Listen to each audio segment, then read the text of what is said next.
I'm Nima Rajan, and this is Forum Daily Week in Review. Canada's chief electoral officer is warning that the public may have to wait a few days to know the final results of a federal election if one is called during the pandemic. But Stéphane Perreault is assuring us that it's part of a process that Elections Canada has devised to ensure a pandemic-era election can be conducted safely and produce trustworthy results. Elections Canada is bracing for a potentially explosive increase in the number of Canadians who choose to vote by mail. The counting of those ballots wouldn't begin until the day after the election and could take up to 5 days.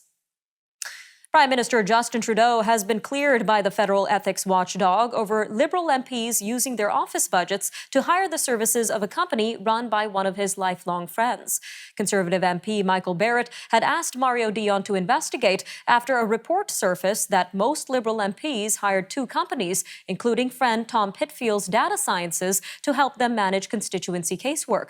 The Ethics Commissioner says the PM was not involved with the contract and there was no reason to believe he was trying to further Mr. Pitfield's private interests.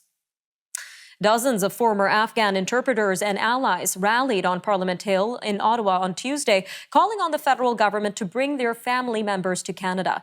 Ahmed Shoaib says he worked as an interpreter for the Canadian Armed Forces, and his family is currently in danger from the Taliban because of that. We put our lives at risk, and just because of us, our families' lives are at risk too. So our main cause here is that we want our family here. The rest we can do, and we can start a life here. At least we know that our family is in a safer zone. I want everybody to know every interpreter has worn the Canadian uniform, the same patch that I wore, the same patch that I had to go to basic to earn. Okay, we took them under our wing, and all we're doing is leaving these guys behind. Cabinet ministers last month rolled out urgent immigration measures, which currently only include children and spouses of former staff.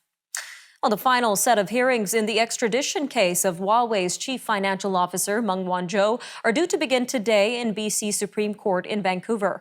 Legal arguments are expected over the next few weeks from the Department of Justice and Meng's lawyers over whether she should be extradited to the United States.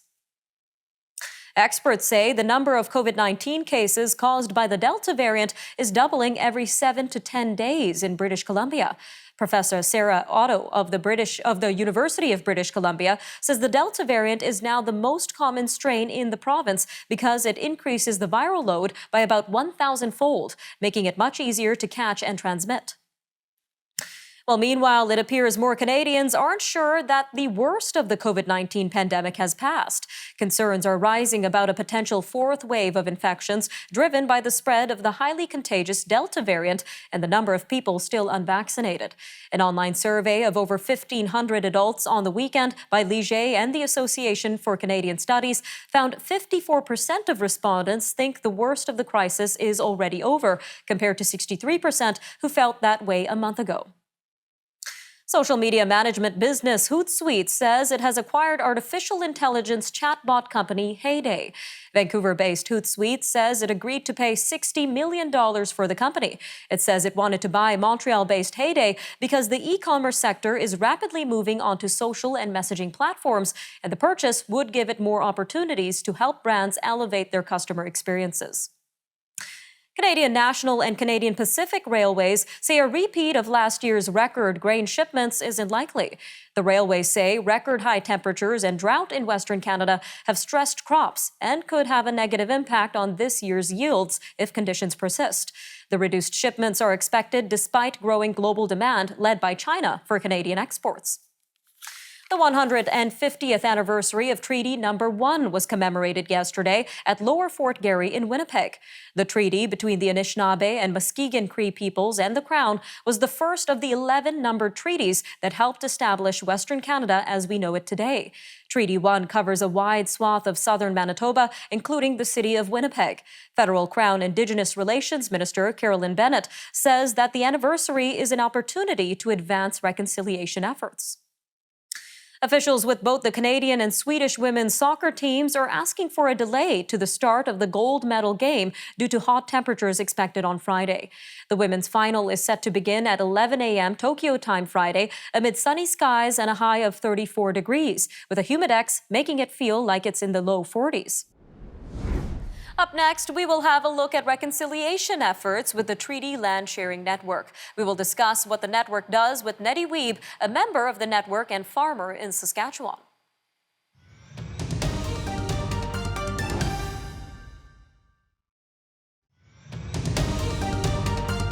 A new land-sharing organization looks to connect landholders in Saskatchewan with Indigenous land users so they can practice their way of life. The Treaty Land Sharing Network says this is a crucial move toward land-based reconciliation. In many cases, Indigenous land users in these regions already have permission to use the land under treaty rights, but this network allows for safe and organized use of the land. Well, joining us now to tell us more on the Treaty Land Sharing Network is Ms. Nettie Wiebe, a member of the Treaty Land Sharing Network and a farmer in Saskatchewan. Ms. Wiebe, welcome to Forum Daily. Hello.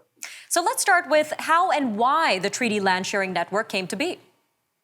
Well, it came to be because of conversations between some Indigenous artist, educator, hunter, Philip Brass, and a settler person who, like many of us who are on the land, are uneasy about what has happened in the past in this land. I mean, we're settled in this land as we are as farmers, but we know that there's a deep history and that these territories were the territories of Indigenous peoples long before our ancestors got here. So that's the impetus.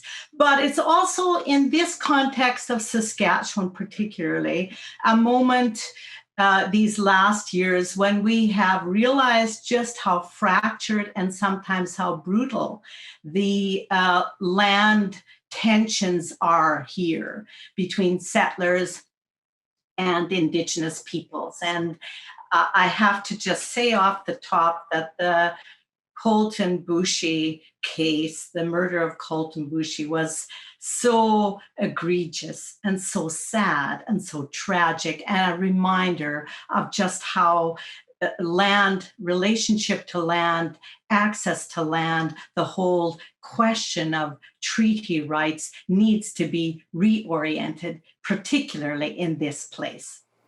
So can you tell us a little bit more about how this organization works in terms of the land sharing process?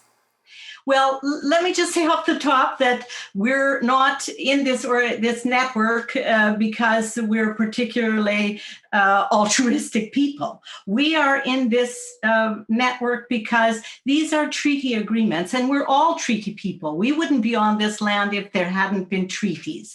And so we're the other part, the Government of Canada and Saskatchewan, of course, and we who are on the land are all party to these treaties with Indigenous peoples, and Indigenous peoples had never ceded or surrendered the land. They had agreed to share the land. So we're in some ways just trying to honor and respect our part of the treaty. And that's sadly not been the history of the Canadian interchange with Indigenous people. Treaties have been broken everywhere and continuously and continue to be broken. So we just want to do our part to honor those treaties and to begin to reshape the relationship here in the prairie region between peoples of the land.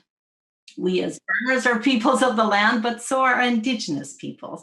They have a long and deep relationship to the land.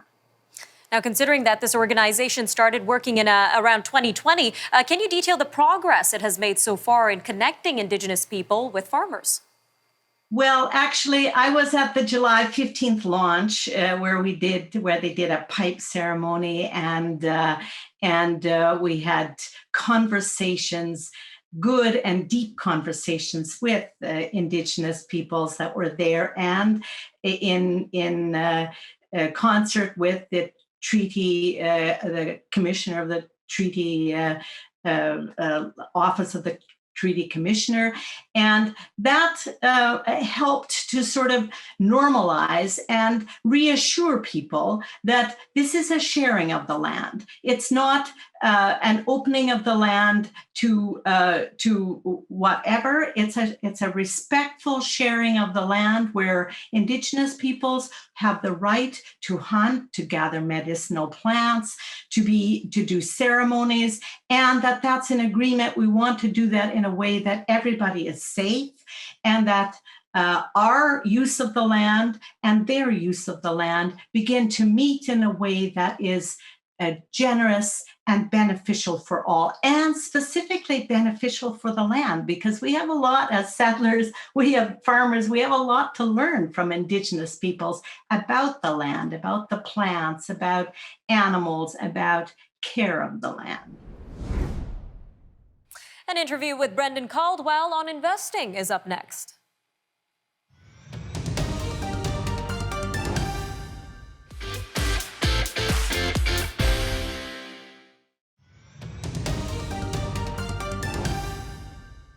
As Canada continues to collect medals at the Tokyo Olympics, a familiar name joins the IOC. The IOC says the older brother of former Toronto Raptor Marc Gasol got the most votes among 30 candidates for 4 vacant seats on the Olympic body. A 3-time Olympic medalist, Pau Gasol will be an IOC member through the 2028 Olympics in Los Angeles, where he won 2 NBA titles with the Lakers and where his brother will play this coming season. Now, considering Canada has hosted the Olympics 3 times, including 2 Winter Olympic Games in Calgary and Vancouver, should the country consider investing in hosting the Games again? And are there any similarities between the Olympic Games and the world of investing? Well, joining us now to tell us more about the world of investing and how that compares to the Olympics is Brendan Caldwell, Director of Caldwell Securities Limited. Brendan, always great having you on Forum Daily. Welcome back. Great to be here, Nima. Sounds like a big topic. It is. Now, prior to Vancouver in 2010, Brendan, as a country, investing in the Olympics has been tricky. So during the Montreal and Calgary Games, Team Canada didn't actually win any gold medals. But was it worth the investment overall? Well, the gold medals are a part of it. Winning is great. I mean, Canada, we're happy with bronze and silver. But I think the risk with the Olympics, it's very much like an undiversified portfolio. It is really putting all a country's eggs in one basket. And the smaller the country, the bigger the risk. So Canada in 76, Montreal and Calgary in 88 were big risks. And while they didn't pay off in gold medals, I think there was some benefit, probably more for Calgary than Montreal. But for a country like Athens, a small country that pours billions of dollars, and the price of the Olympics has gone nowhere but up, a small country pouring billions of dollars in the Olympics, it can take years to recover if the investment doesn't go well. So buying the Olympics is like buying an undiversified portfolio from that perspective. And when it comes to investing, Brendan, everyone wants a quick return with no downside. But if you look at the athletes, it's years of dedication and mindset. So how does all of this relate to the world of investing? Well, I think you're right. If you can compare it to track and field, investing is much more like a much more like a marathon than it is a sprint. Although both sprinters and marathoners spend years honing their skills and developing their technique. And it does take years to get where you want to be, either to the Olympics, winning a gold medal at the Olympics, or having the investment portfolio. I think, though, the similarity, you have to have in mind what your goal is. Is it to make the Olympics? When it comes to your money, is it to be able to retire, to buy a house? All money's meant to be spent. And so if you know what your money is going to be used for, if you have a clear goal in mind that you can articulate to yourself, to your partner, and to other people, then I think you're much more likely to achieve it. And in this year's Games, Brendan, the Canadian women have been leading in the medal count, dominating the Tokyo Olympics, yet the financial industry is male-dominated. So how does that speak towards the gender dynamics in both fields? Well, I think the women are doing wonderfully well. I mean, obviously, everybody here in Canada is cheering for Christine Sinclair and the women's soccer team, which go tomorrow, I think. But what I found in the investment business is that, yes, fewer women choose to, say, become investment advisors. I'm not sure the reason. It's not for want of our industry wanting more female investment advisors, because those that do choose to become investment advisors do very well. There's a trust factor, there's a dedication, there's a refusal to fail. that has stood the vast majority that I've seen that have made the choice to become investment advisors stood them in good stead. So I guess like an Olympic athlete, if you really dedicate yourself to a thing, to a calling, to a profession, you can succeed. And that's what I've seen with women in the securities business. All right, Brendan, just about a little over a minute left, but investors always think that they can make money quickly on their own. But like the Olympics, this is a team initiative. So why is it so important for investors to have a team approach to their portfolios?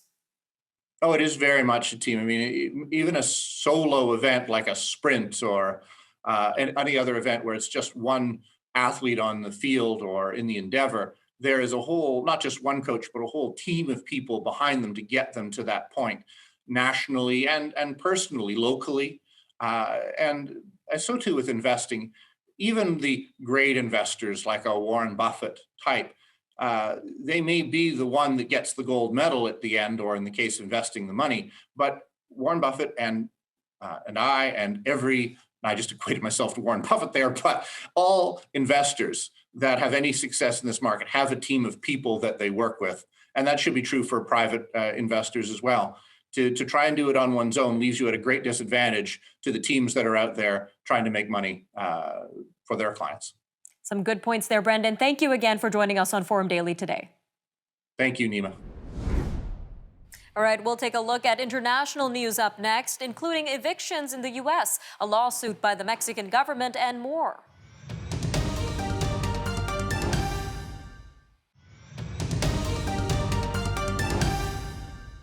U.S. President Joe Biden may have averted a flood of evictions and solved a growing political problem when his administration reinstated a temporary ban on evictions. But the move may not stand up in court. A Supreme Court justice warned the administration in June not to act further without explicit congressional approval. But the White House says this eviction ban is different from the last one. At the very least, as Mr. Biden himself has said, the new moratorium will buy some time to protect the estimated 3.6 million Americans who could face eviction. The Mexican government is suing U.S. firearms manufacturers and distributors, arguing that their commercial practices have unleashed tremendous bloodshed in Mexico. The unusual lawsuit was filed in U.S. federal court in Boston. The Mexican government argues that the companies know that their practices contribute to the trafficking of guns to Mexico and facilitate it. Mexico wants compensation for the havoc the guns have wrought in its country. The sale of firearms is severely restricted in Mexico, but thousands of guns are smuggled into Mexico by the country's powerful drug cartels. A major forest fire in Greece is threatening the archaeological site at the birthplace of the modern Olympics. A government minister said firefighters waged an all-night battle to protect the archaeological site from the fire in the southern Peloponnese region. The site is where the Olympics were held every 4 years from 776 BC for more than a millennium. A heat wave that authorities have described as Greece's worst since 1987 has baked the country for more than a week.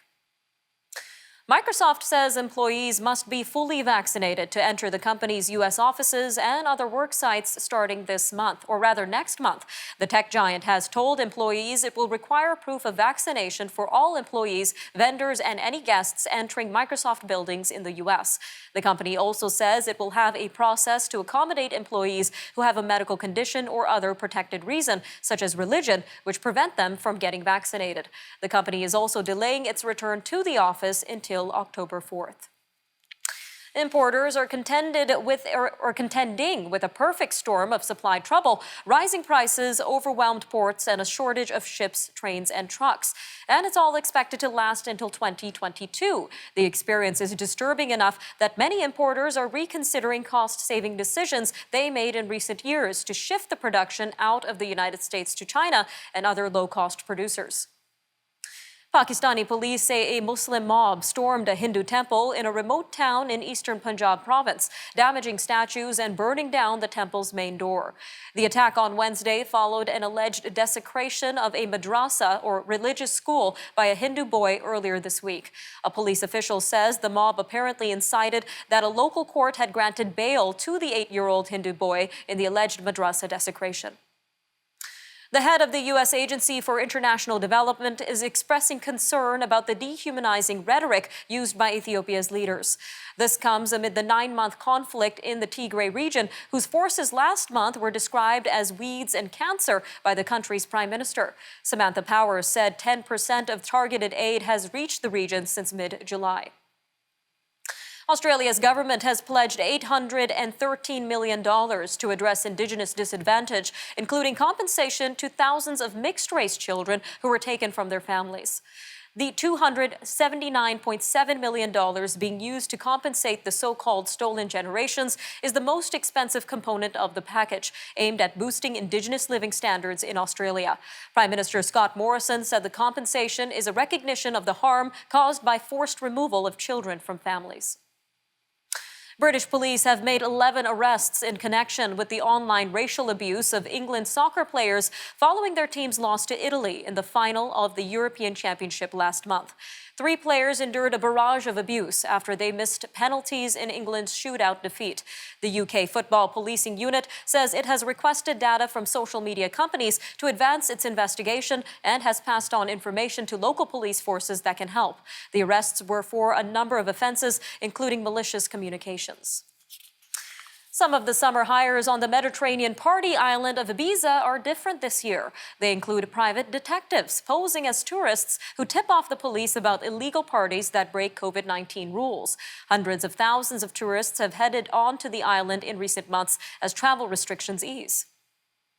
A Black Canadian physician says she hopes a new one-of-a-kind Barbie doll made in her image helps change the narrative of what a doctor looks like. Dr. Chika Stacy Oriowa, who is also a spoken word poet and advocate, is one of 6 women serving as inspiration for Mattel's limited collection of Barbies, honoring health workers on the front lines of the COVID-19 crisis. All right, I'm Nima Rajan, and that'll do it for your look at national and international news from this past week. For more news on demand, you could always check out our website or follow us on social media. Take care, Canada.